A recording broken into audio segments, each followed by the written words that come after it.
কখনোই গুরু অবজ্ঞা দোষকে পরিহার করে চলবেন।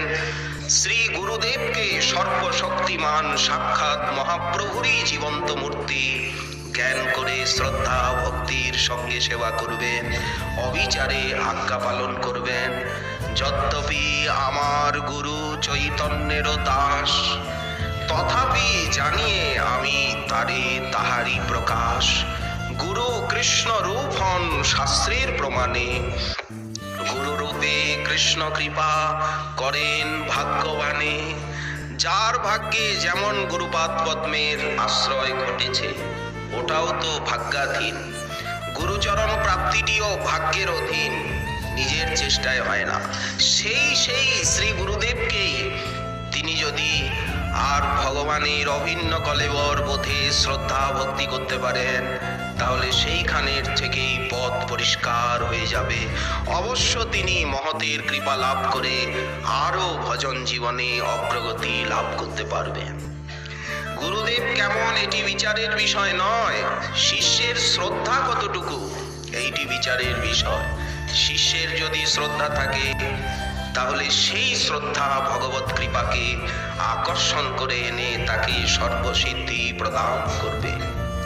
এই জন্য গুরুবাবজ্ঞা বলতে কেবল নিজের গুরুদেবের প্রতি অবজ্ঞা তা নয়, সমস্ত যারা মহাজন আছেন, মহান্ত সন্তান যেবা মহান্তেরও গণ যেবা, তার স্থানে যেন নহে অপরাধ, এ সাধে যেন নাহি পরে বাদ।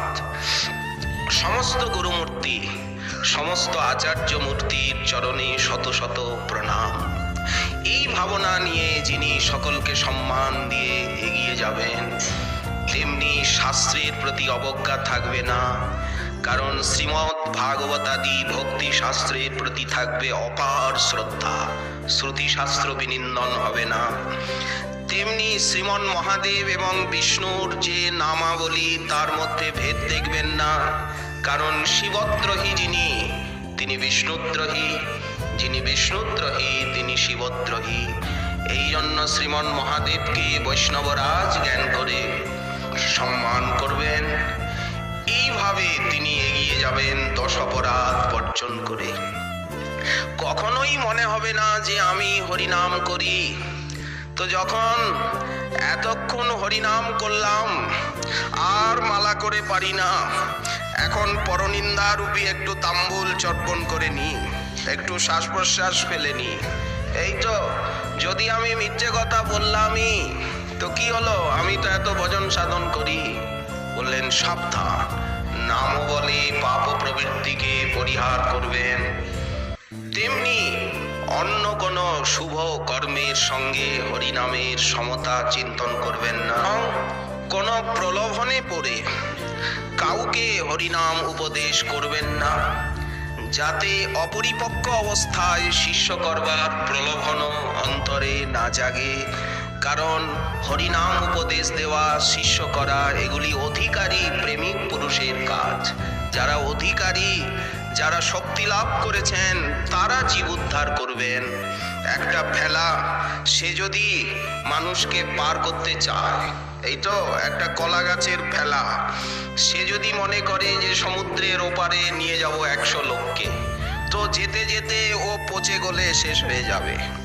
এই জন্য যারা অধিকারী, যারা মহাপুরুষ, কে অধিকারী যে প্রেম ভক্তি লাভ করেছে নিজে, কিবা বিপ্র কিবা ন্যাসী শূদ্র কেনে নয়, যেই কৃষ্ণ তত্ত্ববেত্তা সেই গুরু হয়। মহাপ্রভুর শ্রীমুখের উক্তি।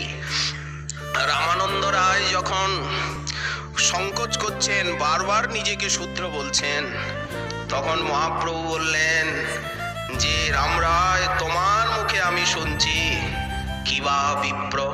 গুরুদেব যে ব্রাহ্মণ হবেন, বললেন ওগুলো লৌকিক কথা, ওগুলো শাস্ত্রের গৌণ কথা, লৌকিক কথা। গুরুদেব ব্রাহ্মণ হতে হবে এমন কোনো শাস্ত্রে নাই। তবে যে হরিভক্তি বিলাসে আছে, বলে ওটা গৌণ লক্ষণ, অনেক গুরুদেবের লক্ষণ বলা আছে। বলেন গৌণ ব্যাপার নিয়ে মাথা মারলে হবে না। কিবা বিপ্র কিবা ন্যাসী, গুরুদেব সন্ন্যাসী হতে হবে, গৃহত্যাগী, বললেন এমন কথাও নাই কোথায়। তাহলে শূদ্র কেন নয়? যদি শূদ্র হন, যবন হন, অন্তজ হন, ওগুলি কোনো লক্ষণ নয়, ওগুলো তো দেহের পরিচয়। এই খোলাটাকে সাজালেন সন্ন্যাসী করে কি ব্রহ্মচারী করে, সাজ পোশাকটা তো ভিতরে হবে। আজ যিনি ব্রাহ্মণ, কাল হয়তো উনি শূদ্র হয়ে জন্মাবেন কর্মফলে।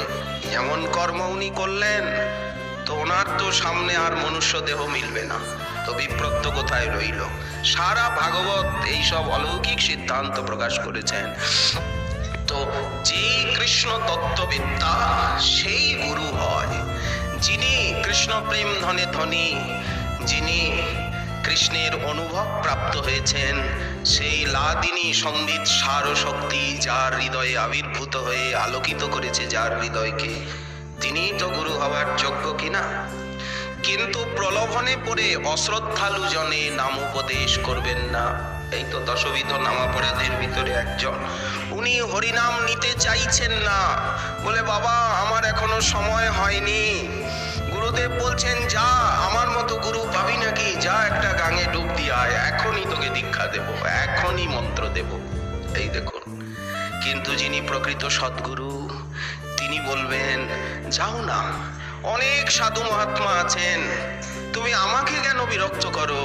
যাও না, কত সাধু মহাত্মা আছেন, তুমি দেখো, আগে ঘুরে দেখো না, সব সাধু মহাত্মার দর্শন করো। তাকে বারবার উনি প্রেরণা করবেন, যাও যাও যাও। এই দেখুন মহানতা কাকে বলে। আবার দীক্ষা দিয়েও গুরুদেব আশ্রয় দিয়েও বলছেন যাও বৈষ্ণবের সঙ্গ করো, বৈষ্ণবের সেবা করো, বৈষ্ণবের কাছে শিক্ষা নাও। পূর্বকালে এই সব রীতি ছিল, প্রত্যেকটি কর্মে বৈষ্ণবের আনুগত্য, বৈষ্ণব সঙ্গের প্রাধান্য দেওয়া হতো। এই দেখুন, অশ্রদ্ধালু জনকে যদি নামোপদেশ মন্ত্র উপদেশ করা যায়, তাহলে অধিকারীকে তো করা যাবেই, সেইটিও নামাপরাধের মধ্যে গণিত। তেমনি নামের মহিমা শ্রবণ করেও নামে অপ্রীতি।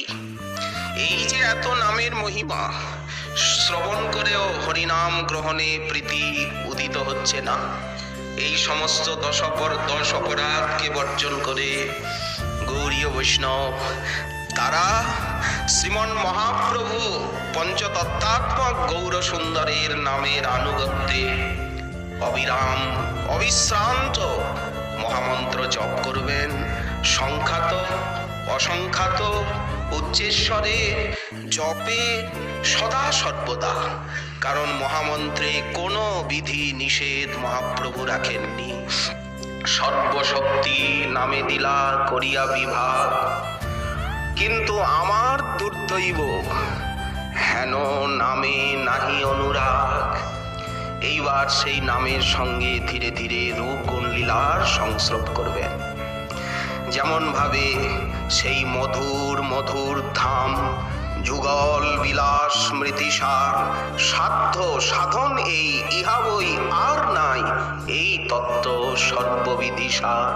ঠাকুর মহাশয় বললেন সাধনটা কি? গৌড়ীয় বৈষ্ণবের রাগানুগা ভক্তির সাধনটা কি? সাধন স্মরণ লীলা। কারণ এছাড়া ভাব সিদ্ধি হবে না, হবে না, হবে না, হবে না। সহস্রবার খালি নাম করলেও হবে না, হৃদয় সেই রসে বিগলিত হবে না। সাধন স্মরণ লীলা, ইহাতে না করো হেলা। আমরা তো হেলা করবই, এই জন্য উনি বলছেন হেলা করবে না। আবার দৃঢ়তার সঙ্গে বলছেন কায় মনে করিয়া সুসার। কায় মন বচনে এই স্মরণাঙ্গা ভক্তিকে সুসার করতে হবে। এইবার স্মরণের সঙ্গে সঙ্গে হরিনাম করবেন। মধুর মধুর ধাম, ওই যে মধুর নবদ্বীপ ধাম, সেই নবদ্বীপ ধামে নিত্য নদিয়া লীলা চলছে। সেই লীলায় কবে অংশগ্রহণের ভাগ্য হবে, সেই কামনা নিয়ে আর অন্তরকে আলোড়িত, ব্যথিত, অতৃপ্ত করে গৌড়ীয় বৈষ্ণব সম্বোধনাত্মক এই যে মহামন্ত্র হরে কৃষ্ণ অবিরাম জপ করে অশ্রুধারায় ভেসে যাবে।